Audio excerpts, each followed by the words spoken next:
Hello আমার মিষ্টি বন্ধুরা, তোমাদের সবাইকে মিষ্টিরয় ব্লগে স্বাগত জানাই। আবার চলে এলাম তোমাদের সঙ্গে একটা নতুন ব্লগ নিয়ে। তো এই যে দেখো, আমার বর আমাকে মারে মাথা ফাটাই দিচ্ছে, দেখো ব্যান্ডেজ করে আছি। তো একদমই না, আমি শুয়েছিলাম।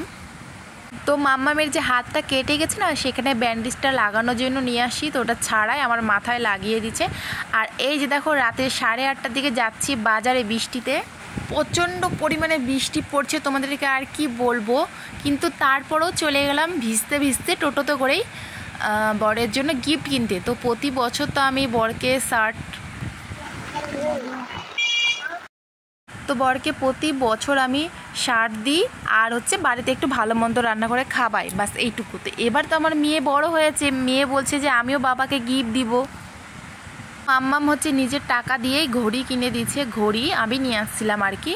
তো এই যে কেকটা নিয়ে আসার পর মাম্মাম বলছে যে আমি কাটি, বাবা তো কাটছে না। তো আমি বললাম 12টা বাজুক, তারপরে কেকটা কাটাবো বাবাকে। তো বাবা তো কিছুতেই। আর এইদিকে দেখো, ঘড়িতে হয়ে গেছে 12টা, আর আমার হাজব্যান্ড আগেই বলে দিয়েছে আমি কিন্তু কেক কাটবো না, একদম পুরো রেগে গেছে। কেক কাটে না, ও কোনো সময় কাটে না, আর ও কেক কাটে না কোনো সময়। তো তারপরও আমরা নিয়ে আসি, তো অনেক রাগারাগি করছিলো। বললাম ঠিক আছে, মেয়েটা দেখো তোমার জন্য কি গিফট আনছে। তো ঘুমিয়েছিল, একদম ঘুমিয়েছিল।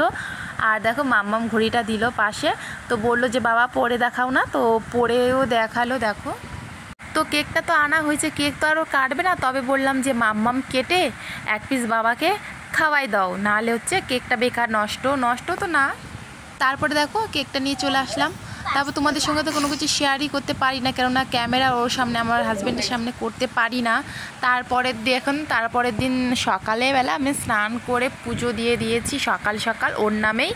আর ওর নামেই বলতে কি, আমার ওই যে রান্নাঘরটা আজকে একটু পুজো করলাম, রান্না করব, তো তাই নতুন ঘর তো একটু পুজো না করলে তার হয় না। তো ওই যে একটু ধান দুব্য দিয়ে পূজা করে নিলাম। আর মাম্মাম দেখো সকালবেলা আবার কেক নিয়ে বসে পড়ছে, আর আমার পুজো দেওয়া হয়ে গেছে। আর বাইরে ওয়েদারটা খুব বৃষ্টি, তারপরে আবার রোদ। আর তার মাঝখানে একটা ঘটনা ঘটে গেল, বাবার খুব শরীর খারাপ ছিল, কিছুদিন থেকেই শরীর খারাপ। আর এখন হঠাৎ খুবই শরীরটা খারাপ করছিল। তো আমি আমার বরের জন্য রান্না করছিলাম অনেক রকমের ভাজা ভুজা, তরকারি, ডাল।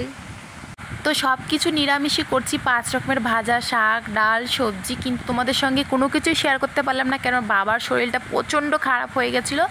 তো মা, আমি, ভাই, 2 ভাই বাবাকে নিয়ে চলে গেলাম হসপিটালে ভর্তি করে দিতে। তো ভর্তি করে দিয়ে চলে আসছি, আর তোমাদের সঙ্গে কোনো কিছু শেয়ার করতে পারিনি। এটা রাত্রেবেলা। আর মাম্মামকে ল্যাপটপ দিয়ে দিয়েছি, আর আমি এক কোণায় চুপচাপ করে বসেছিলাম। মন টন কিছু ভালো লাগছিল না। তোমাদের দাদাভাইও আসেনি, সকাল থেকে কিচ্ছু খাওয়া দাওয়াও করেনি। তো চলো, আজকে ভিডিওটা এইটুকুই ছিল।